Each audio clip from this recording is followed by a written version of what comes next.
Hallelujah. Amen. As we prayed, continue to pray for the nation.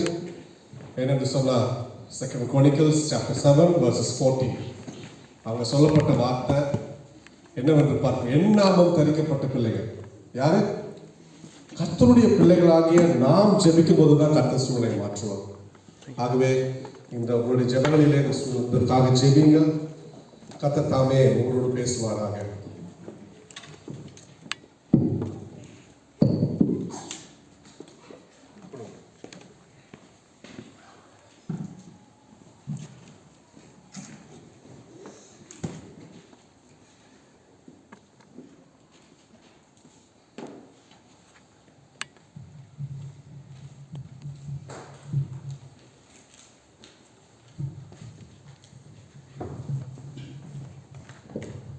ஹல்லேலூயா. எவ்வளோ உற்சாகமாக இருக்கு. நீங்கள் கொடுக்குற உற்சாகம் தான் என்னால் பேச முடியும். இன்னொரு முறை சொல்லலாமா? ஹல்லேலூயா, ஹல்லேலூயா. கர்த்தர் நம்முடைய ஆண்டவராகிய தேவன் பேசுகிறது. ஆமென். எத்தனை பேர் கர்த்தர் என்னோட பேசணும்னு விரும்புறீங்க? அதுக்கும் ஆமென் சொல்லாமே. ஆமென். ஆமென். எனக்கும் கர்த்தர் பேசுவார். I believe that God will be able to speak to you. ஆமென். கர்த்தர் என்னோட பேசுவார் என்று நான் நம்பி இருக்கிறேன். இந்த நாளிலே கர்த்தர் நமக்கு கொடுக்கிற வார்த்தை என்னவென்று பார்க்கும் பொழுது, எரேமியாவின் புஸ்தகம் 31 அதிகாரம் 3வது வசனத்தை நாம் வாசிக்க கேட்போம். எரேமியா 31. We are going to read from Jeremiah 31 verses 3. எரேமியா புத்தகம் 31வது அதிகாரம் 3வது வசனத்தை நாங்கள் வாசிக்க போகிறோம். பூர்வ காலம் முதல் கர்த்தர் எனக்கு தரிசனமானார் என்பாய். ஆமென். அநாதி சிநேகத்தால் உன்னை சிநேகித்தேன், ஆதலால் காருண்யத்தினால் உன்னை இழுத்துக் கொள்கிறேன். We see here how God has loved with an everlasting love. அநாதி சிநேகத்தால் உன்னை சிநேகித்தேன். And also he is saying that therefore with loving kindness I have drawn thee. ஆதலால் காருண்யத்தினால் உன்னை இழுத்துக் கொள்கிறேன். And God is very very clear and his promises are very true. அவருடைய வார்த்தை உண்மையாக இருக்கிறது. அவருடைய காரியங்கள் அப்படியே வாய்க்க பண்ணுகிறதா இருக்கிறது. When he says that he is loved us with an everlasting love, it's not going to stop halfway through.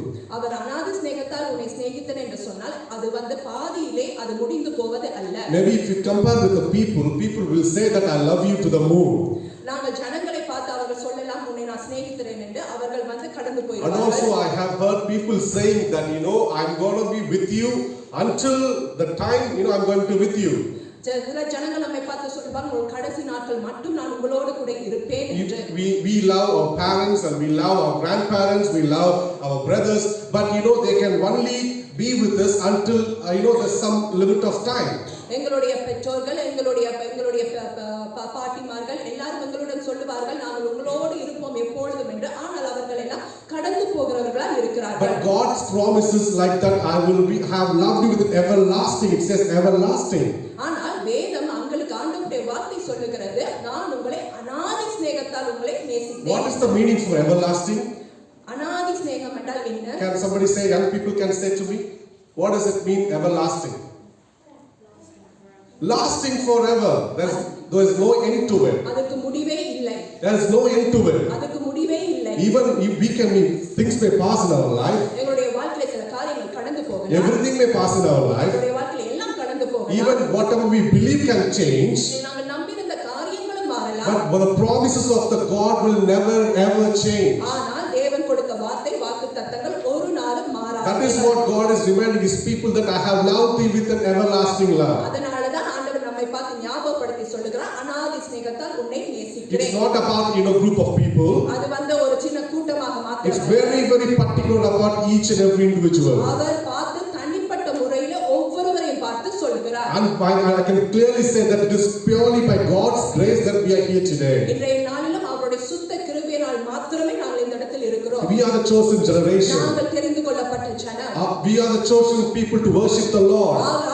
அவரை தெரிந்து கொண்ட ஜனம், அவரை நாங்கள் ஆராதிப்பதற்கு. How many of you agree with me that? எத்தனை பேர் அதை நீங்கள் சொல்லுகிறீங்க? How many of you can say that I am the chosen one? எத்தனை பேர் சொல்ல முடியும் நான் தேவனால் தெரிந்து கொள்ளப்பட்டவன்? Can we lift up our hands and say praise the Lord? ஆமென்.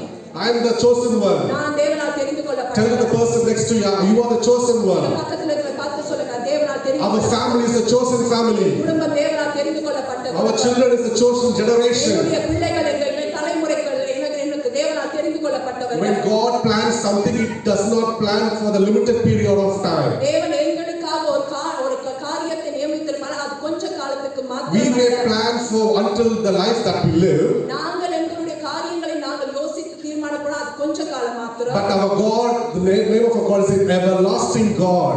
நம்முடைய தேவன் அவர் நித்திய காலமாய் இருக்கிற He தேவன். is able to guide us generation after generation after generation. நம்முடைய தேவன் தலைமுறைக்கும் தலைமுறைக்கும் அவர் தேவனாய் இருக்கிறார். Hallelujah. Hallelujah. Hallelujah. Hallelujah. And you know, God is saying to you today இன்றைய நாளிலும் நம்முடைய தேவன் நம்மை பார்த்து that சொல்லுகிறார், love is going to continue and continue forever. என்னுடைய சிநேகிதம் எப்பொழுதுமே உன்னோடு கூட கடந்து You வரப்போகிறது. may think that my life is everything is fine with me. என்னுடைய வாழ்க்கை ஓகே சரியாக இருக்கிறது போதும் என்று நீங்கள் My நினைக்கலாம். work life is okay with me. என்னுடைய வேலை ஓகே காணும் என்று I have my good education. I can manage my life. எனக்கு நல்ல ஒரு படிப்பு இருக்கு, நான் என்னுடைய வாழ்க்கையை பார்த்து I have better health. I can work hard and I can earn more money. எனக்கு நல்ல சுகம் இருக்கு, நான் நல்ல உழைக்கலாம் என்று Is நினைக்கலாம். everything is good? எல்லாம் நன்றாக But இருக்கிறது. God wants His people to understand that He is the ultimate reason that we are blessed with it. ஆனால் தன்னுடைய ஜெயவ ஜனம் அவர் அறிந்திருக்க வேண்டும், அவரே எங்களுக்கு நோக்கமாய் இருக்கிறார் என்று நாங்கள் அறிந்து கொள்ள When வேண்டும். God created the, as we read in Genesis chapter 1, ஆதியாகமம் முதலாவது அதிகாரத்தை நாங்கள் வாசிப்போம் என்றால், when God created everything, தேவன் அதை எல்லாவற்றையும் சிருஷ்டித்த நேரத்தில் how did He create? எப்படியாக சிருஷ்டித்தார்? Anybody can say to me? வார்த்தையினால். He worked through His word. He created. வார்த்தையினால் அவர் சிருஷ்டித்தார். How was the world before? எப்படி பூமி இருந்தது? Anybody can say to me? How was the world before? எப்படி பூமி உலகம் இருந்தது? Bit louder. ஒழுங்கின்மையா இருந்தது, வெறுமையா இருந்தது. Verse 2, what did it say? பூமியானது ஒழுங்கின்மையும் வெறுமையுமாய் இருந்தது. And it was formless and void. அது ஆழத்தின் மேல் இருள் இருந்தது. Darkness was under the surface. It was full of darkness. There was nothing there. எல்லாம் ஆழத்திலே இருள் சூழ்ந்திருந்தது. When God looked at the world, அவர் உலகத்தை பார்த்த நேரம் this was formless. அது ஒன்றுமே There ஒழுங்கின்மையாக was இருந்தது. nothing good in it. அது ஒரு நன்மையுமே Then இருக்கவில்லை. God decided that He wants to do something to the world. ஏதாவது ஒரு நல்ல காரியத்தை செய்ய வேண்டும் என்று தேவன் நினைத்தார். How He wants to do it? அது எப்படி அதை செய்ய நினைத்தார்? As per His desire. அவர் அவருடைய விருப்பத்தின்படி, His desire. தன்னுடைய விருப்பத்தின்படி. In your life, God wants to do things according to His desire. அதே போல எங்களுடைய வாழ்க்கையிலும் அவருடைய விருப்பத்தின்படி செய்ய We விரும்புகிறார். all have our own desires. எங்களுக்கு எல்லாம் எங்களுடைய சொந்த விருப்பம் Our இருக்கிறது. desires it can happen, it may not happen. எங்களுடைய விருப்பம் சில வேளை நடக்கலாம், சில வேளை நடக்காமல் போகலாம். But when God plans something in your life, ஆனால் தேவனுடைய விருப்பம் உங்களுடைய வாழ்க்கையில் இருக்கும்போது it will happen according to His will and desire. அவருடைய சித்தத்தின்படி அது உங்கள் வாழ்க்கையில நடந்து How முடியும். many of you want His desire to be fulfilled in your family? எத்தனை பேர் விரும்புகிறீங்க அவருடைய விருப்பம் என்னுடைய How many of you wants to understand that God wants to do things according to desire in my life? நீங்க எத்தனை பேர் எதிர்பார்க்கிறீங்க அவருடைய விருப்பத்தின்படி என் வாழ்க்கையில நடக்க வேண்டும் என்று? When God created, everything was perfect.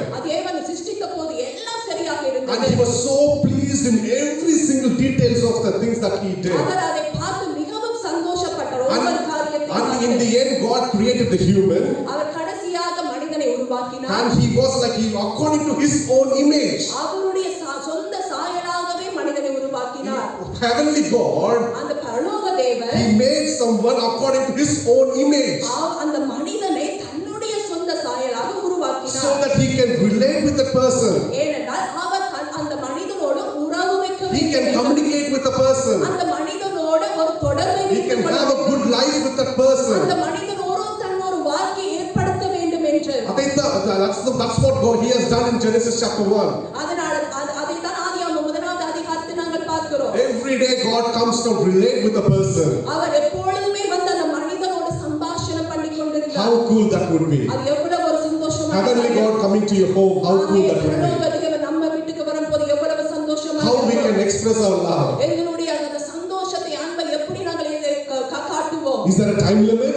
அதுக்கு ஒரு நேரம் காலம் No, இருக்குமா? He can come at any time. அவர் எந்த நேரமும் உங்கள் வீட்டுக்கு He வரலாம். can knock at the middle of the night. எந்த நடு ராத்திரியிலும் அவர் எங்களுடைய கதவை வந்து தட்டலாம். Because that's the relationship that He wants to make with us. ஏனென்றால் அப்படிப்பட்ட உறவை தான் நம்முடைய தேவன் விரும்புகிறார். But there's another person who wants to destroy the relationship. ஆனால் இன்னொருவன் இருக்கிறான் இந்த உறவை எப்படியாவது உடைக்க வேண்டும் என்று. He wants to break the communication that between you and God. அந்த எங்கள் நடுவே இருக்கிற தேவனுக்கும் எங்களுக்கும் இருக்கிற அந்த கம்யூனிகேஷன் உறவை உடைக்க வேண்டும் என்று. The moment when the communication is cut off, you don't know what is going on in your life. எங்களுக்கும் தேவனுக்கும் இருக்கிற அந்த உறவை முறித்து போட்டால் என்ன நடக்குதுன்னு நமக்கு தெரியாது. We know that these days mobile phones are, people are using everything right now. நாங்கள் இந்த நாளிலும் மொபைல் போனை நாங்கள் எடுத்து நாங்கள் யூஸ் பண்ணுகிறோம். We use it for the communication. நாங்கள் அதை கொள்றதுக்காக எடுத்துக்கொள்கிறோம். Without a day we cannot survive at the moment. அந்த மொபைல் போன் இல்லாமல் எங்களால் இப்பொழுது வாழ முடியாமல் இருக்கிறோம். Agree with me or not? எத்தனை பேர் அதை ஏற்றுக்கொள்கிறீர்கள்? Yeah. ஒரு மனைவி கிட்ட இருந்து ஒரு போன் வரலன்னா என்னாச்சு, புருஷன் கூப்பிடலன்னா கரெக்டா நான் சொல்றேன், என்னாச்சு, ஒரு நாளைக்கு எத்தனை முறை போன் பண்ணிடுறாங்க, then we know that the person is safe. அப்பொழுது எங்களுக்கு தெரியும் அந்த நபர் பாதுகாப்பா இருக்கிறார். Because that is how we communicate every day, every second, every minute. We want to find out the person is okay. அதனால தான் நாங்க எப்பொழுதுமே நாங்கள் அந்த ஒவ்வொரு மினிட்டையும் நாங்கள் அதை தொடர்ந்து கொண்டு அந்த நபர் சரியா இருக்கிறார். There was a great fellowship between human and God in the Garden of Eden. Eden தோட்டத்திலே ஒரு நல்ல ஒரு தொடர்பு தேவனுக்கும் மனிதனுக்கும் இருந்தது.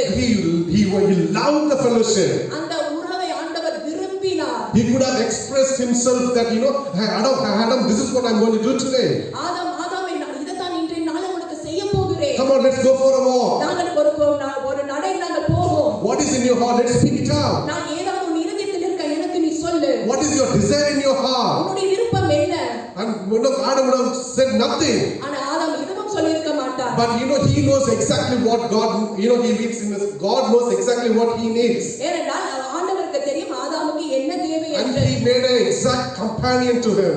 நல்ல ஒரு உறவை ஆண்டவர் ஏற்படுத்திக் கொண்டிருந்தார். So the relationship was developing. அந்த உறவு வளர்ந்து கொண்டு வருகிற நேரத்தில் Suddenly something has happened. திடீரென்று ஒரு காரியம் நடந்தது. When Satan enters in the Garden of Eden, சாத்தான் அந்த ஏதேன் தோட்டத்தில் the first thing that he has done is the communication between human and God has been broken. முதலாவது வந்த தேவனுக்கும் மனிதனுக்கும் இருக்கிற அந்த தொடர்பை துண்டித்து The joyful time has been broken. அந்த சந்தோஷமான உறவு முறிக்கப்பட்டது. And then because of that, sin came into the world. அதனால பாவம் உலகத்தில் வந்துவிட்டது. The moment sin came to the world, every human they were slave for the sin.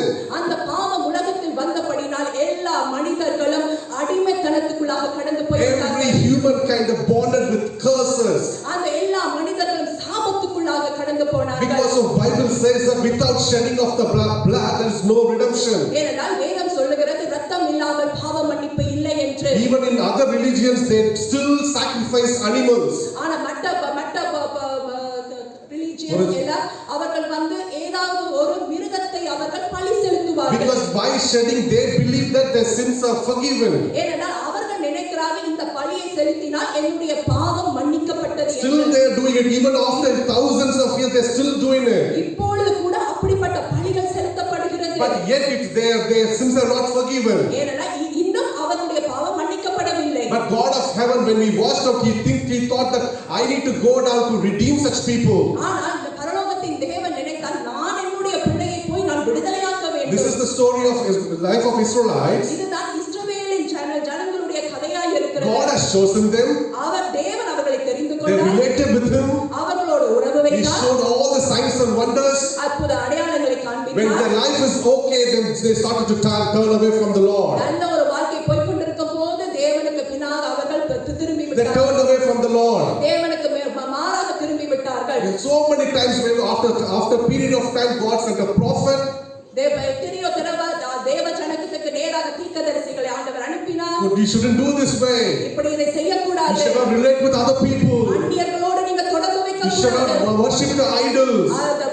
சிலை வணக்கம் இருக்க கூடாது. You are supposed to live a separated life. நீங்கள் ஒரு பிரித்தெடுக்கப்பட்ட வாழ்க்கை நீங்கள் வாழ வேண்டும். But yet these people didn't listen to the Lord. ஆனால் தேவனுடைய சத்தத்தை இந்த ஜனங்கள் கேட்கவில்லை. Again the relationship was broken. திரும்பவும் அந்த உறவு முறிக்கப்பட்டது. And we are here today. நாங்கள் இந்த நாளில் இங்கே இருக்கிறோம். And how is our relationship with God? எங்களுடைய தேவனோடு இருக்கிற உறவு எப்படியா இருக்கிறது? Is he coming to your home and talking to to you? உங்களுடைய வீட்டுக்கு வந்து அவர் பேசுகிறாரா? Is he coming to individual person and speaking to you? தனிப்பட்ட வாழ்க்கையில உங்களுடைய வாழ்க்கையில வந்து அவர் கடந்து வந்து பேசுகிறாரா? If it is not, then our life is useless. இப்படிப்பட்ட ஒரு உறவு இல்லை என்றால் எங்களுடைய வாழ்க்கை வாழ்கிறது ஒரு யூஸ்லெஸ்ஸான வாழ்க்கை. We have to speak to the Lord and Lord should speak to us. நாம தேவனோடு பேச வேண்டும், தேவன் நம்மோடு பேச If you வேண்டும். turn our Bibles to Isaiah chapter 3, ஏசாயா 3வது sorry, அதிகாரம் 43. 43வது When you அதிகாரம் read it, can you somebody read it for me, please? 43. இப்பொழுதும் யாக்கோபே, Yeah. உன்னை சிருஷ்டித்தவரும் இஸ்ரவேலே உன்னை உருவாக்கினவருமாகிய கர்த்தர் சொல்லுகிறதாவது, பயப்படாதே, உன்னை மீட்டுக் கொண்டேன், உன்னை பெயர் சொல்லி அழைத்தேன், நீ என்னுடையவன். நீ தண்ணீர்களை கடக்கும்போது நான் உன்னோடே இருப்பேன், நீ ஆறுகளை கடக்கும்போது அவைகள் உன்மேல் Thank you. See, first thing that we see here in verse 1, 43 verse 1, please.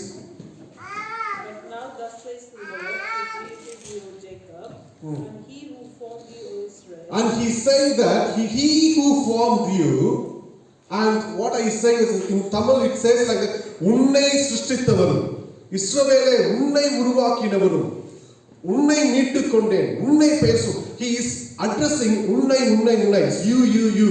ஆமென். வேதத்தில் அவர் எங்களை பார்த்து உன்னை என்று அவர் சொல்லுகிறார். He wants to particularly relate and speak to every individual. அவர் தனிப்பட்ட முறையில எங்களோடு அவர் பேச விரும்புகிறார். This is what happened in Isaiah 43. இதுதான் 43வது ஏசாயா 43வது Up to அதிகாரம். Isaiah 39, this is different story. 39வது அதிகாரம் மட்டும் வித்தியாசமான When காரியங்கள். people sinned against God, they went captivity under different kings. அவர்கள் தேவனுக்கு விரோதமாக பாவம் செய்யும் போது அவர்கள் சிறைப்பட்டு அவர்கள் மற்ற தேசத்துக்கு கடந்து There are certain number of years they've been slaved under those kings. அவர்கள் அந்த ராஜாக்களுக்கு கீழாக अनेक வருஷங்கள் அடிமைப்பட்டவர்களாக இருந்தார்கள். Then God sent a prophet and delivered all these people.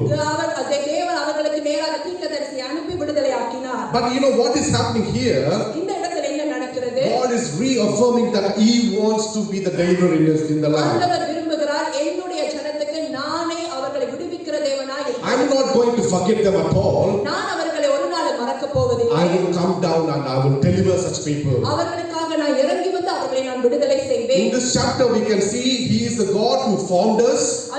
இந்த அதிகாரத்தை நாங்கள் பார்க்கிறோம். அவரை நம்மை சிருஷ்டித்த தேவன். And He is one creator. அவர் நம்மை உருவாக்கின தேவன். And also He is the God who redeemed. அவர் நம்மை மீட்டுக் கொண்ட தேவன். And He is the God who called by our name. அவர் நம்மை பெயர் சொல்லி அழைத்திருக்கிறார். In verse 2 we can see that He is the God who protects us. அவர் நம்மை பாதுகாக்கிற தேவன். In verse 4 it says that He is the God who loves us. அவர் நம்மை நேசிக்கிற தேவனாய் இருக்கிறார். In verse 5 and 6 it says He is the God who restores. அவர் நம்மை திரும்பவும் அவரை மீட்டுக் கொள்கிற தேவன். And verse 25 it says that He is the God who forgives us. அவர் நம்மை மன்னிக்கிற தேவனாய் இருக்கிறார். And He wants, and verse 15 it says that He wants to be our king. அவர் நமக்கு ராஜாவாய் இருக்க வேண்டும் என்று விரும்புகிறார். That is what God wants to expect today as well. இன்றைய நாளும் அதை தான் நம்மிடத்திலும் விரும்புகிறார். Is God a creator in your life? அவர் நமக்கு சிருஷ்டிகராய் இருக்கிறார். What kind of situation that we are going through? நாம் எந்த சூழ்நிலைகளை கடந்து போய் கொண்டிருக்கிறோம்? When God looked at the world, as I mentioned before, the world was formless. நான் முதல் சொல்லி இருந்த உலகத்தை பார்க்கும்போது அது ஒழுங்கின்மையாய் இருந்தது. And it was like it was void. The Bible says void. It was looked like a void.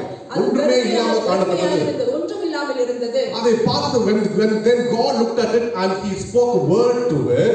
ஆனால் தேவன் அதை பார்த்து வார்த்தையை பேசினார். And something has started to happen. அந்த பேசும்போது ஒரு காரியம் நடக்க தொடங்கினது. Same way God wants to speak to every one of you as well. அதே போலதான் நம்முடைய வாழ்க்கையை பார்த்து பேச விரும்புகிறார். Every individual children, God can create new thing in your life. உங்களுடைய வாழ்க்கையிலும் அவர் தேவன் பேசி ஒரு சிருஷ்டிக்க அவரால முடியும். You know, we have a testimony here. I know only Benny testimony, so that's why I'm saying here. எனக்கு பெரிய மாத்திரம் அந்த சாட்சி எனக்கு When he தெரியும். born, he don't have one kidney.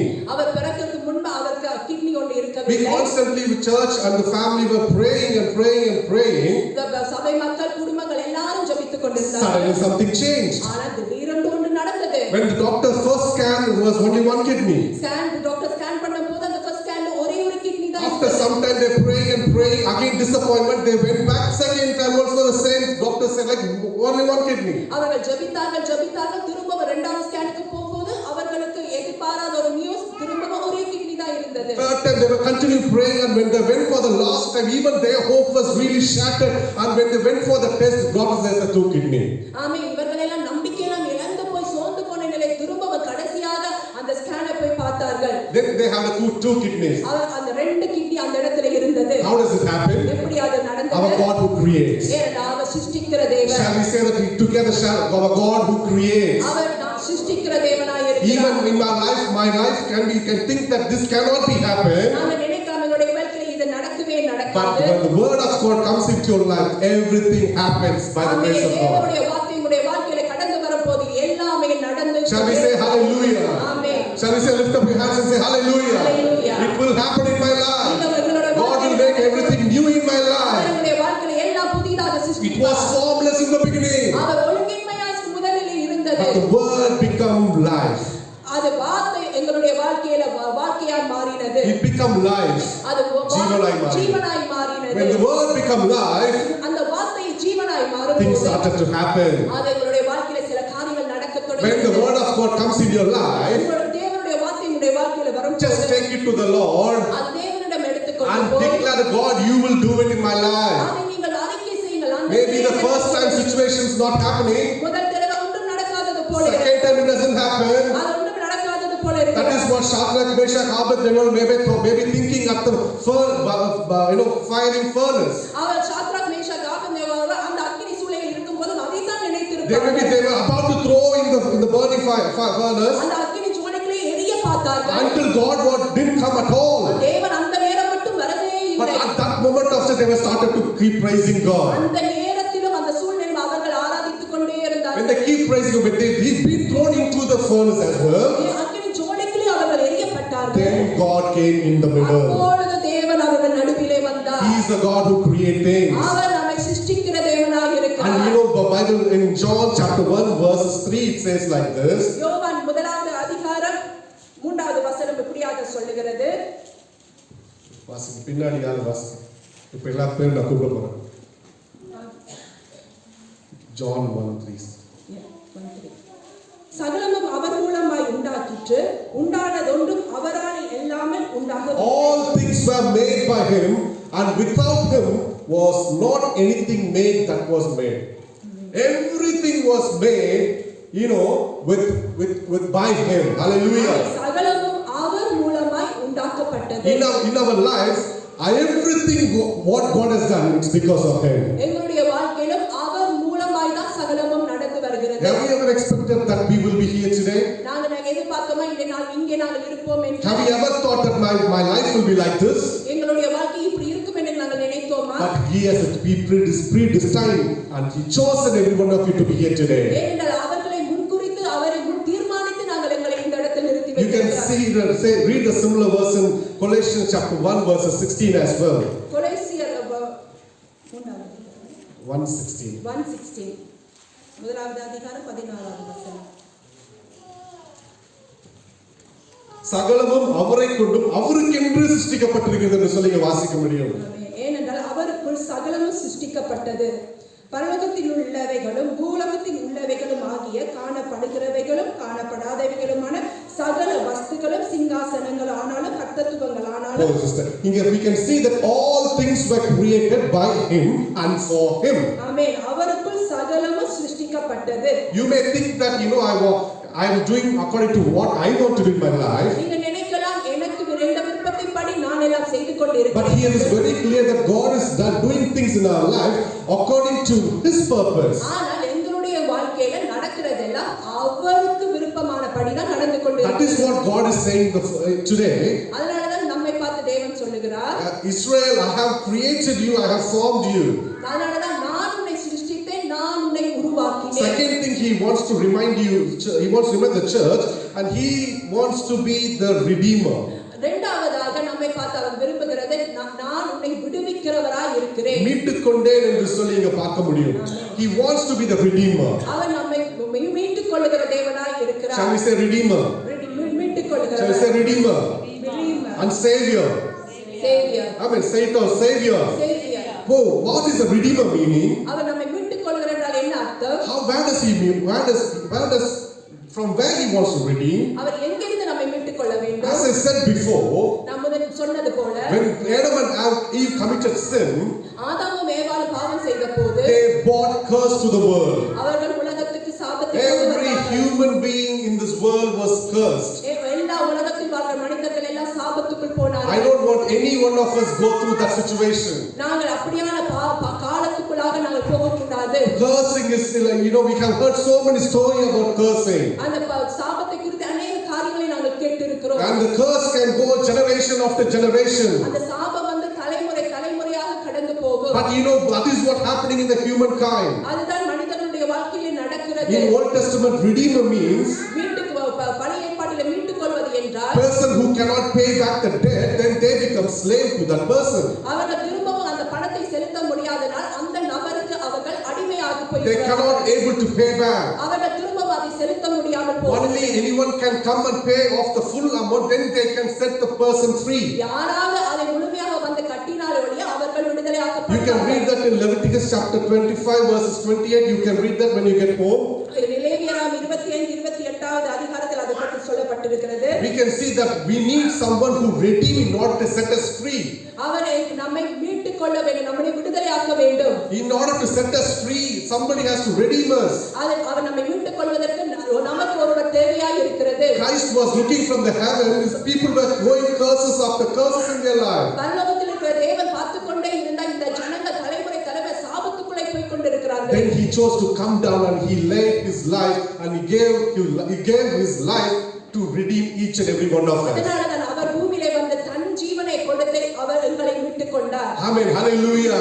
What a price that he has paid for our us. நமக்காக எவ்வளவு ஒரு விலைக்கிரயம் செலுத்தியிருக்கிறார். We are free from the curse. அப்படிப்பட்ட காரியம் செய்தபடியால் நாங்கள் இந்த அடிமைத்தனத்தில் As a church, we are free from the curse. நாங்கள் இந்த சாபத்திலிருந்து விடுதலையாக்கப்பட்டோம். We are free from the bondage. நாங்கள் அந்த அடிமைத்தனத்திலிருந்து விடுதலையாக்கப்பட்டோம். We are free from all the sinful creation. அந்த பாவ அடிமைத்தனத்திலிருந்து நாங்கள் விடுதலையாக்கப்பட்டோம். God bought our church with his price. அவர் தன்னுடைய விலைக்கிரயத்தின் மூலமாய் நம்மை சபையை மீட்டுக் கொண்டிருக்கிறார். Everybody, God has paid a price for every individual. எல்லாருக்காகவும் அவர் விலைக்கிரயம் செலுத்தியிருக்கிறார். Do you know how, if you know that what are the sins I have done, I wouldn't be standing here today. ஆமென். நான் என்னென்ன பாவம் செய்தேன் என்று உங்களுக்கு எல்லாம் தெரியும். நான் இந்த இடத்தில் நிற்க முடியாது. Nobody can stand in front of him. ஆமென். அவருக்கு முன்பாக இந்த இடத்தில் நாங்கள் நிற்க முடியாது. How cruel things we would have done in our life. எப்படிப்பட்ட கொடுமையான காரியத்தை நாங்கள் Through செய்திருக்கிறோம். our eyes we would have sinned. நாங்கள் கண்களினால் எத்தனை பாவங்கள். Through our actions we would have sinned against God. கிரியைகள் மூலமாக எத்தனை பாவங்கள். Through our life we've been drinking alcohol, we've been destroying our body. எங்களுடைய வாழ்க்கையிலே நாங்கள் குடித்துக் கொண்டு எத்தனை இந்த சரீரமாக இந்த ஆலயத்தை நாங்கள் கெடுத்திருக்கிறோம். But there is a price that we call. Somebody has to pay to set us free. ஆமென். எங்களை இப்படிப்பட்ட பாவத்திலிருந்து விடுதலையாக்குவதற்கு ஒருவர் எங்களுக்காக விலைக்கிரயம் செலுத்தியிருக்கிறார். God came down. அவர் தேவன் பூமிக்கு இறங்கி In Galatians chapter 3 verses 3 it says like this. கலாத்தியர் 3:3 இப்படியாக சொல்லுகிறது. Galatians 3:3. ஆவியினாலே ஆரம்பம் பண்ணின நீங்கள் இப்பொழுது மாம்சத்திலே முடிவு பெறப்போம். கலாத்தியர் 3:3. ஓகே, கிறிஸ்து நமக்காக சாபமானார் என்று சொல்லி அங்க ஒரு பகுதியில் போடப்பட்டிருக்கிறது. He became cursed. Amen. Our சாபமானார். He took all the curse. அவர் மரத்தில் தூக்கப்பட்ட எவனும் சபிக்கப்பட்டவன். Yeah, that's right. மரத்தில் தூக்கப்பட்ட எவனும் சபிக்கப்பட்டவன் என்று 13வது வசனம். மரத்தில் தூக்கப்பட்ட எவனும் சபிக்கப்பட்டவன் என்று எழுதியிருக்கிறபடி கிறிஸ்து நமக்காக சாபமாகி நியாயப்பிரமாணத்தின் சாபத்திற்கு நம்மை நீங்களாக்கி மீட்டுக் கொண்டார். Because of the punishment that we need to take, God took the punishment. ஆமென். நாங்கள் எடுக்க வேண்டிய தண்டனை அவர் ஏற்றுக்கொண்டார். How great is love, God. அவர் எவ்வளவு நல்ல தேவனாக Just say இருக்கிறார். thanks to the Lord. Lord, thank you for saving me. ஆண்டவரே நன்றி சொல்லுவோம். ஆண்டவரே என்னை நீங்க மீட்டுக் Thank you for கொண்டீர்கள். saving my family from the ஆண்டவரே curse. என் குடும்பத்தை சாபத்திலிருந்து மீட்டுக் கொண்டதுக்காக Thank நன்றி. you for saving my children from the curse. ஆண்டவரே என் பிள்ளைகளை அந்த சாபத்திலிருந்து மீட்டுக் கொண்டதுக்காக நன்றி. And that is what God is reconfirming again today. அதனாலதான் திரும்பவும் ஆண்டவர் நம்மை நினைவூட்டுகிறார். I am the Redeemer. நான் தான் உங்களை மீட்டுக் கொள்கிறவர். Even now I don't know what you are going through in your life. நீங்களும் என்னென்ன காரியத்தில் நீங்க போய் கொண்டிருக்கிறீர்கள் தெரியாது. God wants to be a Redeemer. ஆனால் ஆண்டவர் உங்களை மீட்டுக் I know that you need some help in some areas. உங்களுக்கு சில இடத்தில் உங்களுக்கு உதவி தேவையாய் இருக்கிறது. But you remember that God is our God and He is our Savior. ஆமென். நீங்க நினைத்துக் கொள்ள வேண்டும் அவரே நம்மை இரட்சகராக மீட்டுக் கொள்கிற தேவனாய் In Psalms 50 verse 15 it says like this. 50வது சங்கீதம் 15வது வசனம் இப்படியாக சொல்லுகிறது. Psalms 50 verses 15. ஆபத்து காலத்தில் என்னை நோக்கி கூப்பிடு, நான் உன்னை விடுவிப்பேன், You will declare the praise and call upon me in the times of trouble. ஆமென். ஆபத்து காலத்தில் என்னை நோக்கி கூப்பிடு. You call upon me. நீ என்னை நோக்கி கூப்பிடு. He doesn't say this to anybody else. யாருக்கும் அதை சொல்லவில்லை. He's saying it for you and me. எனக்காக உங்களுக்காக அதை சொல்லுகிறார். Call unto me. என்னை நோக்கி கூப்பிடு. Call unto me. என்னை நோக்கி கூப்பிடு. I will deliver you. நான் உன்னை விடுதலை I பண்ணுவேன். will deliver you. நான் உன்னை விடுதலை You பண்ணுவேன். will glorify me. நீ என்னை You மகிமைப்படுத்துவாய். will glorify நீ me. என்னை Every மகிமைப்படுத்துவாய். family in this church will glorify God. இங்க இருக்கிற ஒவ்வொரு குடும்பங்களும் தேவனை Every youngster will glorify இங்க God. இருக்கிற வாலிப பிள்ளைகள் தேவனை You may மகிமைப்படுத்துவாய். be having lots of questions in your உங்கள் life. வாழ்க்கையில் எத்தனையோ கேள்விகள் இருக்கலாம். Call unto me. தேவனை நோக்கி I கூப்பிடுங்கள். will come and rescue you. நான் உங்களிடம் வந்து Even if it's the darkest place of the world, I will come there. உலகத்தில் எந்த ஒரு இருளின் சூழ்ந்த ஒரு இருளிலே நீங்க இருக்கலாம், அங்கேயும் வந்து நான் உங்களை விட்டுக் கொள்வேன். That is our God. அதுதான் நம்முடைய தேவன். That is our God. அதுதான் நம்முடைய We would தேவன். have messed up so many times. உங்களுடைய வாழ்க்கையில் நீங்க ஏதோ ஒரு காரியம் We walk like you know the sheep, in group of sheep. எல்லா மொத்த மந்தைகளையும் We group of sheep, and there's the few that are naughty sheep. சில ஆடுகள் வந்து நோட்டி ஷீப் Naughty sheep. கொஞ்சம் வெயிட் பண்ண பேசுறத கேட்கவே கேட்காது. கேட்காது. If shepherd wants to direct this way, it will go run away that way. மேய்ப்பர் வந்து இப்படியாக நடத்த வேண்டும் என்று நினைத்தால் அந்த ஆடு மற்ற பக்கமாய் போகும். If he wants to take it to the down, and it will go up. அதை கீழே நடத்த வேண்டும் என்று மேய்ப்பர் நினைப்பால் அந்த ஆடு வந்து மேல போய் கொண்டே இருக்கும். How many of you were like that sheep? யார் அப்படிப்பட்ட ஆடுகளாக இருக்கிறோம்? I was like that. அப்படி நான் இருந்தேன். When parents were saying something, I do something different. பெற்றோர் எனக்கு ஒன்று சொல்லும்போது நான் ஏதோ ஒரு காரியத்தை செய்து கொண்டிருப்பேன். When we were in the church, my dad will be preaching. என்னுடைய சபையில என் The தகப்பன் moment he start preaching, I will walk away from the church. என் தகப்பன் ப்ரீச் பண்ணி கொண்டு நான் வெளியே கடந்து போய் கொண்டே And இருப்பேன். at the end of the service, I will know exactly what time we will finish. I will come back to the church. எனக்கு தெரியும் எத்தனை மணிக்கு முடியும் என்று உடனே நான் சபைக்கு அந்த Is it a good நேரத்தில் sheep? அது நல்ல ஆடா Very bad sheep. Very bad sheep. So that's how my life was. அதுதான் என்னுடைய வாழ்க்கை இருந்தது. Because I didn't understand God fully. ஏனென்றால் நான் தேவனை முழுமையாக அறிந்து And கொள்ளவில்லை. I come to church because all the people are coming to church. நான் சபைக்கு வந்தேன் ஏனென்றால் எல்லாரும் வந்து கொண்டிருந்தபடி நான். Because Christians means we have to go to church. ஏனென்றால் கிறிஸ்தவர்கள் என்றால் சபைக்கு கடந்து போக வேண்டும். Not only that, அது மாத்திரமல்ல, God expects to worship you. அவர் நம்மை துதிக்க Worship வேண்டும், அவரை ஆராதிக்க We வேண்டும். have to worship with all our heart, mind and soul. அவரை எங்களுடைய முழு உள்ளத்தோடு முழு சிந்தையோடு நாங்கள் And ஆராதிக்க. also when we grew up, நாங்கள் அப்படியே வளர்ந்து கொண்டு வரும்போது going to church and come back for an hour, this is between an hour. அப்ப ஒரு மணித்தியால நாங்கள் சபைக்கு போறதும் ஆராதித்து வருவதும் 10 o'clock we will go, church will finish at 11 o'clock. 10 மணிக்கு போவோம், 11 மணிக்கு முடிந்துவிடும். Then Sunday there should be a chicken biryani. at home. அது வீட்டில் இருந்தால் ஒரு சிக்கன் பிரியாணி எங்க வீட்டில் That இருக்கும். is our Sunday. அதுதான் எங்களுடைய Sunday. Is that God pleases with that? அது தேவனுக்கு பிரியமா இருக்குமா? Oh, no brothers. No, We இல்ல. wasted our time. நாங்கள் எங்களுடைய நேரங்களை நாங்கள் வீணடித்துக் கொண்டே இருந்தோம். When we go to church, நாங்கள் சபைக்கு போகும்போது we have to worship the Lord. தேவனை நாங்கள் ஆராதிக்க Who are we, வேண்டும். Lord, to worship you? ஆண்டவர் உண்மை நாங்கள் ஆராதிப்பது You have chosen me. ஆண்டவர் நீர் என்னை தெரிந்து கொண்டு We are a chosen generation. நாங்கள் தெரிந்து கொள்ளப்பட்ட We are a ஜனம். chosen generation. நாங்கள் தெரிந்து கொள்ளப்பட்ட God ஜனம். is demanding that I will able to redeem you whatever situation you go through in your life. இதனால ஆண்டவர் ஞாபகப்படுத்த நீங்க எந்த சூழ்நிலையில இருந்தால் நான் உங்களை விட்டுக் கொள்கிறேன். And third thing that God wants to do is He is the God who protects us. மூன்றாவதாக ஆண்டவர் என்ன சொல்லுகிறார்? நான் உன்னை பாதுகாக்கிற தேவனாக In verses 2 we can read it in Isaiah 43. 43வது அதிகாரம் ஏசாயா 2வது வசனம் இப்படியாக சொல்கிறது. தண்ணீர்களை கடக்கும் போது நான் உன்னோடு இருப்பேன், நீ ஆறுகளை கடக்கும் போது அவைகள் உன்னை புரளுவதில்லை, நீ அக்கினி நடக்கும் போது நீ வேகாதிருப்பாய், அக்கினி ஜோலை உன் பேரில் பற்றாது. See, God is a God. He can revealing Himself as He's a God who can protect us from all dangers. அவன் நமக்கு எப்படியாக வெளிப்படுத்துகிறார்? நான் உன்னை எந்த சூழ்நிலையில தான் உன்னை பாதுகாக்கிற தேவனாக இருக்கிறேன். Even because God has done mightier things, that is what He is saying here as an example. ஏனென்றால் அவர் மகத்துவமான காரியங்களை செய்திருக்கிறார். அதனால தான் வேதம் இப்படியாக சொல்லுகிறது. He says the things what He does. எதை அவர் செய்வாரோ அதை அவர் சொல்லி இருக்கிறார். Here we can see that how Israelite passed through the Red Sea. அந்த இடத்தில் எப்படியாக இஸ்ரவேல் ஜனங்கள் எப்படி அந்த செங்கடலை கடந்து வந்தார்கள் என்று Can சொல்லப்பட்டது. you picture the situation? அதை நீங்கள் படம் எடுத்து நீங்கள் பார்க்க When முடியுமா? God is going in front of us, தேவன் எங்களுக்கு முன்பாக and we can செல்கிறார். see through eyes we can see the sea is departing, நாங்கள் எங்கள் சொந்த கண்களுக்கு முன்பாக அந்த செங்கடல் பிளக்கிறதை எங்களால் பார்க்க முடியும். and people can't believe that they are walking through the river. அந்த செங்கடல் நடுவே அந்த ஜனங்கள் அவர் நம்ப முடியாமல் நடந்து போய் கொண்டு போயிருந்தார்கள். செய்கிறார்கள். God can able to do that. தேவன் அதை செய்ய We வல்லவர். can read that in verses 16 in the same chapter. 16வது அதிகாரம் அதே அதிகாரத்தில் நாங்கள் வாசிக்கலாம். சமுத்திரத்திலே வலிய தண்ணீர்களை பாதையையும் உண்டாக்கி. It says, who can make a way in the sea? யார் இந்த சமுத்திரத்தில் வழியை உண்டாக்க முடியும்? Anybody can do it here? இங்கே யாராவது செய்ய முடியுமா? Anybody can do it here? இங்கே யாராவது செய்ய முடியுமா? But my God can do it for us. ஆனால் தேவன் நமக்காக செய்வார். And also part in the mighty waters. அவர் தண்ணீர்களை பாதையை உண்டாக்கினார். Not just waters. அது தண்ணீர் மாத்திரமல்ல, Mighty waters. அது எரித்து பிரகாதிக்கிற ஒரு We know that how the flood comes. எப்படி அந்த வெள்ளம் வரும் என்று உங்களுக்கு தெரியும். First it starts with a little bit. அது கொஞ்சமாக கடந்து வரும். Then bit slowly. அது கொஞ்சம் கூட And even then bit harder. அது இன்னும் அதிகமாக And with full force when it comes, மிகவும் தன்னுடைய வல்லமை காட்டிக்கொண்டு the வரும். whole place disappears. அது அந்த இடம் முழுவதுமே அப்படியே மூடிவிடும். Even though that happens in our life, எங்கள் வாழ்க்கையில அப்படி நடக்கும்போது God is saying, I am with you. ஆனாலும் அப்பொழுது நம்மை பார்த்து சொன்ன, நான் உன்னோடு I இருக்கிறேன், will protect you. நான் உன்னை காப்பேன். What are the things that are going through in your life? ஏது உங்கள் வாழ்க்கையில கடந்து போய் கொண்டிருக்கிறது. God wants to remind you that He is a God.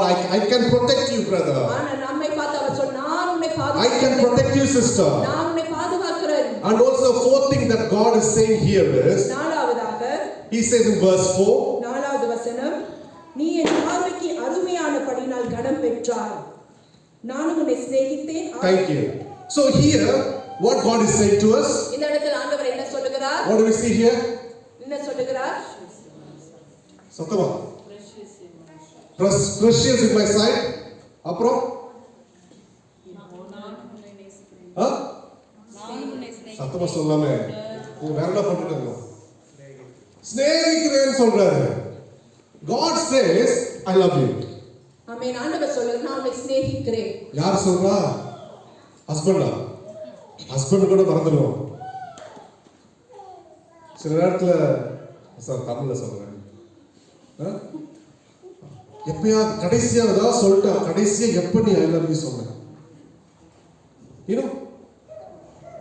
ஆனா கத்த பாருங்க, நான் உன்னை நேசிக்கிறேன். Maybe we can say it out just to please people. ஆமென். நாங்கள் வாயினால் சும்மா சொல்லுவோம் மற்ற ஜனங்களை நாங்கள் ஆனா சந்தோஷப்படுத்துவதற்காக. we see here God says to personally to every individual in this room, He loves you. ஆனால் இந்த இடத்துல ஒவ்வொருவரையும் தனிப்பட்ட முறையில பார்த்து சொல்றாரு, நான் உன்னை சிநேகிக்கிறேன். He loves Don. டோனை நேசிக்கிறார். He loves Sister Shirley. Sister ஷர்லினை நேசிக்கிறார். He loves Sister Angel. Angel சகோதரி நேசிக்கிறார். Gabriel, God loves you. கப்ரியலை நேசிக்கிறார். You may be saying that nobody is there for me. நான் யாருமே எனக்கு இல்லை என்று Nobody is praying with me. யாருமே என்னோடு விளையாடுவதில்லை. I'm saying it for example, Gabriel. Hope you don't mind. But God is, I love you. ஆமென். நான் உன்னை சிநேகிக்கிறேன். ஒவ்வொருத்தருக்கும் பர்சனலா கத்த சொன்னா நான் உன்னை நேசிக்கிறேன். நான் உன்னை நேசிக்கிறேன். Oh, heavenly God says to you, I love you, my brother. ஆமென். உங்கள் சகோதரனை உங்களை பார்த்து சொன்ன, நான் உன்னை How can I forget you? நான் உன்னை எப்படி Your face is in front of my hand. Amen. N உள்ளங்கையிலே And whenever I want to see, I see you. நான் உன்னை எப்பொழுதும் பார்க்கும்போது அந்த உள்ளங்கையிலே நான் How பார்ப்பேன். much privilege that we are, that our God who loves us. ஆமென். எவ்வளவு நாங்கள் விசேஷித்தமானவர்கள், அப்படிப்பட்ட ஒரு People தேவன். travel here and there to see the God. ஆமென். ஜனங்கள் எங்கேயோ எல்லாம் போவாங்க தேவனை பார்ப்பதற்கு. They travel, walk with the barefoot. They get injury. They beat themselves to see the God. ஆமென். வெறும் காலோடு தங்களை அடித்துக் கொண்டு காயப்படுத்திக் கொண்டு தேவனை பார்க்க வேண்டும் என்று கடந்து போகிற But our God is a God who wants to come to your place where you are. ஆமென். ஆனால் நம்முடைய தேவன் நம்மிடம் வந்து அவர் நம்மை நேசிக்கிறார். I love you. No matter what, I love you, dear brothers and என்ன sisters. இருந்தாலும் பரவாயில்லை, நான் உன்னை நேசிக்கிறேன். Are you far away from the Lord? நீங்கள் தேவனை விட்டு தூரமாய் Are you இருக்கிறீர்களா? you don't have a relationship with the Lord? தேவனோடு ஒரு உறவு இல்லாமல் இருக்கிறீர்களா? But yet God is saying that I love you. ஆனாலும் ஆண்டவர் நம்மை பார்த்து சொன்னா, நான் உன்னை Come சிநேகிக்கிறேன். back to me. என்னிடம் வா. Come back to me. என்னிடத்தில் வா. That is what God expected in the Garden of Eden. அதைத்தான் அந்த Eden தோட்டத்திலும் எதிர்பார்த்தார். Come on, Adam, I want to talk to you. Where are you? ஆதாமே, எங்கே நீ இருக்கிற? நான் உன்னோடு Where are you, Adam? Where are you? I want to talk to you. ஆதாமே, ஆதாமே, நீ எங்கே இருக்கிற? நான் And உன்னோடு he went and hid himself. ஆதாம் அந்த இடத்திலே தன்னை கொண்டு மறைத்துக் கொண்டான். That relationship was broken. அந்த உறவு முறிக்கப்பட்டது. Israelites relationship was broken relationship. ஜனங்களுடைய அந்த உறவு முறிக்கப்பட்டது. And he is coming to us now. ஆனால் இப்பொழுது அவர் நம்மை தேடி How வருகிறார். is our relationship with எப்படி God? நம்மளுடைய உறவு Are you இருக்கிறது? talking to him? அவரோடு நீங்கள் Are you speaking to him? அவரோடு பேசுகிறீர்களா? Are you in a good relationship with him? அவரோடு நல்ல Are உறவு. you worshiping at home? அவரை தேவனை நீங்க There's ஆராதிக்கிறீர்களா? a quiet time with God and you. தேவனோடு to speak to you. ஆண்டவர் ஆவலோடு காத்துக் கொண்டிருக்கிறார் பேசுவதற்கு. Are you spending time with him? அவரோடு நீங்கள் நேரத்தை செலவழிக்கிறீர்களா? Here we can see that you can go, if you go to Google and you can search what is the greatest love of all time. நீங்கள் கூகுளில் நீங்க search பண்ணீங்கன்னா ஏது ஒரு Greatest love story of all time. Love story ஏது love ஏது நீங்க தமிழ்ல சொல்லுங்க. உடனே பதில் என்ன தெரியுமா வரும் உங்களுக்கு? யாராவது தெரியுமா? What's the greatest story? ஏதோ ஒரு எக்ஸாம்பிள் சொல்லுங்க. என்ன பிரதர்? Romeo Juliet. அதுக்கு சர்ச் பண்ணிட்டாரான்னு தெரியல. Oh, see, he knows the answer. It comes as a Romeo and Juliet. அதுதான் biggest love story என்று சொல்லி நம்ம பார்க்கிறோம். ஆமென். அதுதான் ரோமியோ ஜூலியட் கதை தான் நமக்கு தெரியும் என்று நாம் நினைப்போம். அப்படியா? உங்களுக்கும் அப்படிதான் இருக்கா? அதான் பெஸ்ட் லவ் ஸ்டோரி நினைச்சிட்டு இருக்கீங்களா? அது இல்லைங்க. Our God's love is the best one in the world. ஆமென். நம்முடைய தேவனுடைய அன்பு தான் பெரிய ஒரு அன்பு. His everlasting love as we read before. நித்திய அன்பாய் நம்மோடு பேசிக்கிறார். It will come life after life forever. You know, whatever situation changes, His love will be there for you. ஆமென். சூழ்நிலைகள் எத்தனை காரியங்கள் நம்முடைய வாழ்க்கையில் மாறுபட்டாலும் அந்த அன்பை And His love has no limits at all. ஆமென். அந்த அன்புக்கு எல்லையே இல்லை. And that is what God is saying to us today. ஆமென். அதைத்தான் நம்மிடம் சொல்லுகிறார். And I love you. நான் உன்னை நேசிக்கிறேன். Why are you looking for other things in the world? ஏன் மற்ற காரியத்தை குறித்து என்ன பார்த்து Come and sit with me. என் பக்கத்தில் வந்து Let's have a chat. என்னோடு உறவு கொள். Let's have a chat. என்னோடு வந்து பேசு. What is bothering you? ஏன் உன்னை கவலைப்படுத்துகிறது? Speak out to me. என்னிடம் சொல்லு. Sometimes, husband might be speaking, but they might think that they are listening, but they were not listening. ஆமென். கணவன் மனைவி பேசிக்கொண்டே இருப்பாங்க. நாங்க நினைக்கிறோம் அவர்கள் ஒருவர் வெட்டிக்கொண்டிருக்காங்க. ஆனா கேட்டுக்கொண்டே. I have heard so many stories like that. I thought I have said this, but we pretend like listening.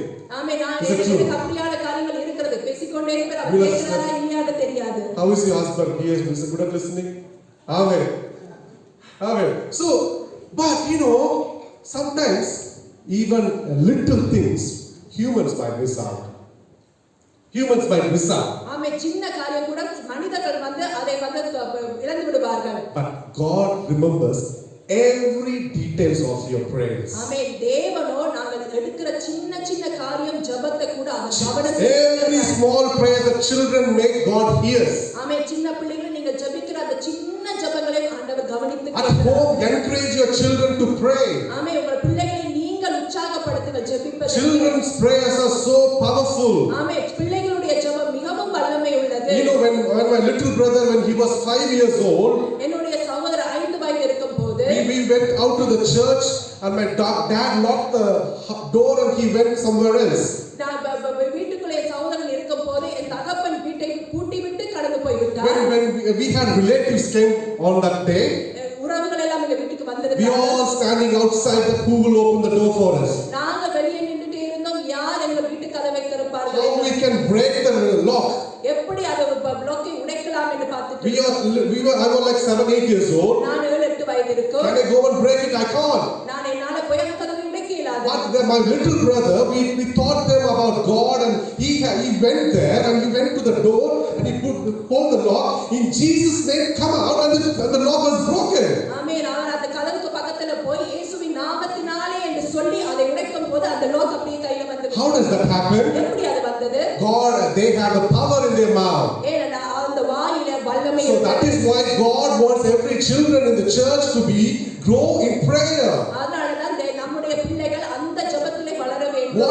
No matter what, teach them how to pray. எப்படி ஜெபிக்க வேண்டும் என்று சொல்லிக் கொடுங்கள். Teach them from the young age to pray. அந்த சின்ன பிரயாசத்திலேயே சொல்லிக் கொடுங்கள். Teach them that from the young age to call upon the Lord. என்ன காரியம் என்றாலும் அந்த சின்ன வயசுல தேவனை நோக்கி கூப்பிட வேண்டும் என்று சொல்லிக் கொடுங்கள். When you do that, அதை நீங்க செய்யும்போது then God will honor them. They will live for God. அவர்கள் தேவனுக்காக வாழுவார்கள். And that is what happened here. அதுதான் இங்க நடக்கிறது. And next thing I want to say here is, அடுத்ததாக சொல்ல விரும்புகிறேன். God who restores our life back. அவர் நம்மை திருப்பிக் கொள்ளுகிற தேவனாய் இருக்கிறார். We may have lost so many things. நாங்கள் எத்தனையோ காரியங்களை இழந்திருக்கிறோம். Israelites, they lost peace. இஸ்ரவேல் ஜனங்கள் சமாதானத்தை They இழந்தார்கள். lost their position. அவர்கள் தங்களுடைய ஸ்தானத்தை இழந்தார்கள். They lost their joy. அவர்கள் தங்களுடைய சந்தோஷத்தை They இழந்தார்கள். lost every blessings that God has given in their life. தேவன் கொடுத்த ஆசீர்வாதங்களை எல்லாம் இழந்தார்கள். And they felt like God is too far away. ஆமென். அவர்கள் நினைத்தார்கள் தேவன் நமக்கும் தேவனுக்கும் தூரம் என்று நினைத்தார்கள். God is too far away. தேவன் தூரமாய் இருக்கிறார். But what God decided? ஆனா தேவன் என்ன நினைத்தார்? He remembered such people. அந்த ஜனங்களை நினைவு கூர்ந்தார். He remembered such people. ஜனங்களை நினைவு கூர்ந்தார். And you know that when people were disobeyed, ஜனங்கள் வந்து அவர்களுக்கு கீழ்ப்படியாமல் இருக்கும்போது yes, there is a punishment. தண்டனை இருந்தது. Yes, there was a captivity.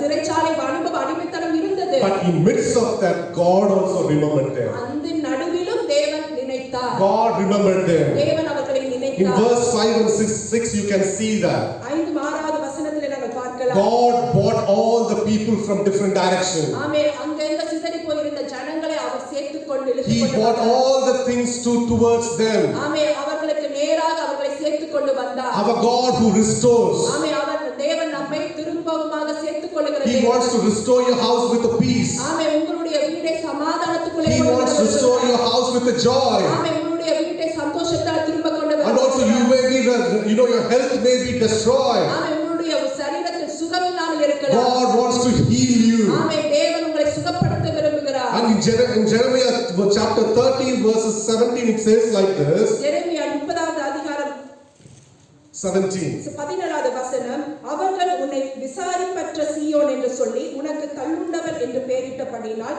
நான் உனக்கு ஆரோக்கியத்தை வரப்பண்ணி உன் காயங்களை ஆற்றுவேன் என்று கர்த்தர் சொல்கிறார். Amen. He is the God who heals you. அவர் அந்த தேவன் நமக்கு ஆரோக்கியத்தை கொடுக்கிற தேவனாய் He is the God who redeems you. அவர் நம்மை மீட்டுக் கொள்கிற தேவனாய் We can see that in Isaiah 61 verses 7 he says like this. 61வது அதிகாரம் ஏசாயா 61வது அதிகாரத்தை நாங்கள் பார்க்கலாம். 7வது வசனம், உங்கள் வெட்கத்துக்கு பதிலாக இரட்டத்தனியான பலன் வரும். Double portion you will get it back. ஆமென். இரட்டத்தனியான பலனை கொடுக்கிற தேவனாய். Yes, you went through difficult time. நீங்க கஷ்டமான நேரத்துக்குள் போனீர்கள். You went through shame in your life. உங்களுடைய வாழ்க்கையில வெட்கத்துக்குள் போனீர்கள். But our God when he gives back he gives a double. ஆமென். தேவன் நமக்கு கொடுக்கும்போது இரட்டிப்பான பலனை கொடுக்கிறார். Shall we believe that word that my God will able to give me? Shall we say praise the Lord? ஆமென். தேவனை துதிப்போம். Let's lift up our hands and say praise the Lord. Amen. You will give me, Lord. ஆண்டவரே எனக்கு அந்த இரட்டிப்பான I பலனை may be put into shame in my life. ஆண்டவரே என் வெட்கத்துக்கு நான் பதிலாக I've been put down so many times in my life. ஆண்டவரே வெட்கத்துக்கு நான் எத்தனையோ தடவை When David says this way, தாவீது இப்படியாக சொல்லுகிறார். in Psalm 66 verses 12, and somebody read it for me. 66வது அதிகாரம் 12வது வசனம் சொல்லுகிறது, மனுஷர்கள் தலையின் மேல் ஏற போக பண்ணினீர். People walked over David's head. தீயையும் தண்ணீரையும் கடந்து வந்தோம். Yeah.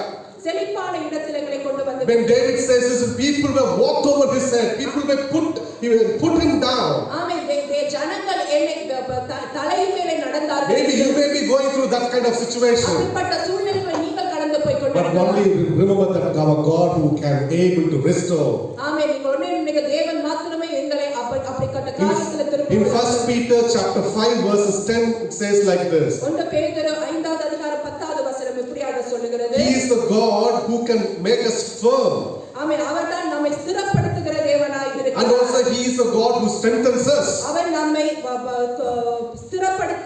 ஸ்திரப்படுத்துகிற தேவனாய் Shall we இருக்கிறார். what are three things that God is doing in our life? ஆமென். நம்மை சீர்படுத்தி, ஸ்திரப்படுத்தி, பலப்படுத்தி, நிலைநிறுத்தி. Shall we read it together? நம்மளை சீர்படுத்தி சொல்லுவாமா? நம்மளை சீர்படுத்தி, ஸ்திரப்படுத்தி, பலப்படுத்தி, நிலைநிறுத்துகிற. Let's read one last time. நம்மளை சீர்படுத்தி, ஸ்திரப்படுத்தி, பலப்படுத்தி, நிலைநிறுத்துகிற. Hallelujah. Hallelujah. He will give the strength that you need. உங்களுக்கு வேண்டிய பலத்தை கொடுப்பார். He will whatever things that you desire in your heart, he will be there for you. ஆமென். உங்களுடைய இருதய வாஞ்சையை அவர் கொடுப்பார். That is what God is saying. I will restore back. அதனால தான் சொல்ல, நான் உன்னை திரும்பவும் மீட்டுக் கொள்வேன். What did you lose in your life? எதை இழந்திருக்கிறார்? What have you lost in your life? எதை உங்கள் வாழ்க்கையில் இழந்திருக்கிறீர்கள்? What have you lost in your life, dear children? உங்களுடைய வாழ்க்கையில் எதை நீங்கள் இழந்து போயிருக்கிறீர்கள்? Our God who remembers. ஆமென். நம்முடைய தேவன் நினைவு கூறுகிற He தேவன். remembered this Israelite people. ஆமென். இஸ்ரவேல் ஜனங்களை நினைவு He கூர்ந்தார். remembered this people. அந்த ஜனங்களை நினைவு கூர்ந்தார். He came in the midst of darkness and he delivered them. ஆமென். இருள் சூழ்ந்த வேளையிலும் நடுவிலே வந்து அவர் நம்மை விடுவித்த தேவனாய் இருக்கிறார். Next thing that our God who forgives. அடுத்ததாக நம்முடைய தேவன் மன்னிக்கிற தேவனாய் இருக்கிறார். We can see that in chapter 43, Isaiah 43 verses 25. 25வது வசனம் 43வது அதிகாரம். நானே உன் மீறுதல்களையும் உன் நிமித்தமாகவே குலைத்து போடுகிறேன். உன் பாவங்கள் நினையாமல் இருப்பேன். என் நிமித்தமாகவே குலைத்து போடுகிறேன். உன் பாவங்கள் நினையாமல் இருப்பேன். See, here we can't see the Israelite made a prayer of repentance. நமக்கு தெரியாத இஸ்ரவேல் ஜனங்கள் இந்த மன்னிப்பு கேட்டார்களா We can't read in this chapter that people were asking for repentance. ஆமென். நமக்கு தெரியாத இந்த அதிகாரத்தில் இஸ்ரவேல் ஜனங்கள் தேவனிடத்தில் மன்னிப்பு கேட்டதா There are certain times they repented and God was showed mercy on their life. சில காலத்துக்கு முன்பாக இஸ்ரவேல் ஜனங்கள் மன்னிப்பு கேட்டார்கள், அவர்களை தேவன் மீட்டுக்கொண்டார். But here we can't see that. ஆனா இந்த இடத்தில் நமக்கு தெரியாது. What he's saying is that he says, your Redeemer, the Holy, for your sake I have sent to Babylon, I have brought down all their nobles, and is that the word? Sorry, 25, 43, 25.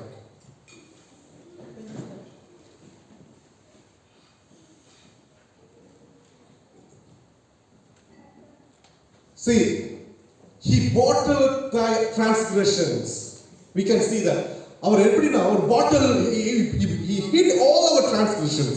ஆமென். மீறுதல்களை எல்லாம் ஒரு பொட்டலுக்குள்ள வைத்தார். See, imagine if our transgressions come out, எங்களுடைய பாவங்கள் வெளியே வந்திருந்தால் no one will respect me. யாரும் நம்மை மதிக்க முடியாது. Do you agree with me? If you know that I have this issues and I'm yet sinning, nobody will show the respect. ஆமென். எனக்கு இந்த காரியம் இப்படிப்பட்ட ஒரு பாவம் இருக்கிறது என்று யாருக்கா தெரிந்தா யாரும் என்னை மதிக்க Then you will not relate with me either. ஆமென். என்னோடு நீங்கள் வந்து பேச மாட்டீர்கள். You will don't want to be in friendship with me. என்னோட ஒரு நல்ல ஒரு ஃப்ரெண்ட்ஷிப் நீங்க வைக்க மாட்டீங்க. Shobhan brother is a good friend to me. Shoban brother எனக்கு நல்ல நண்பர். If I done something wrong, he will say like, don't go with Barnabas brother. Amen.